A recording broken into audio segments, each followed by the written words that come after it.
தினம் ஒரு தியானம். கர்த்தருக்கு பயப்படுதல் ஆயுசு நாட்களை பெருக பண்ணும்.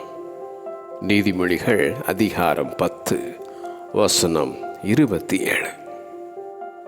The fear of the Lord adds length to life. நல்ல நரை வயதிலும் முதிர்ந்த பூரண ஆயுசிலும் பிராணன் போய் மரித்து தன் ஜனத்தாரோட சேர்க்கப்பட்ட அந்த ஆபிரகாம்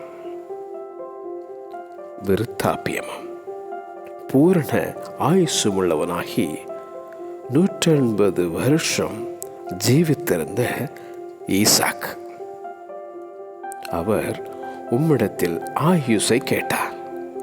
நீர் அவருக்கு என்றென்றைக்கும் உள்ள தீர்க்காயுசை அளித்தீர் என பாடும் தாவீது. கர்த்தரின் வார்த்தைகளை ஏற்றுக்கொள், அப்பொழுது உன் ஆயுசின் வருஷங்கள் அதிகமாகும். அவராலே உன் நாட்கள் பெருகும், உன் ஆயுசின் வருஷங்கள் விருத்தியாகும். கர்த்தருக்கு பயப்படுதல் ஆயுசு நாட்களை பெருக பண்ணும். கர்த்தருக்கு பயப்படுதல் ஆயுசு நாட்களை பெருக பண்ணும். ஆமென்.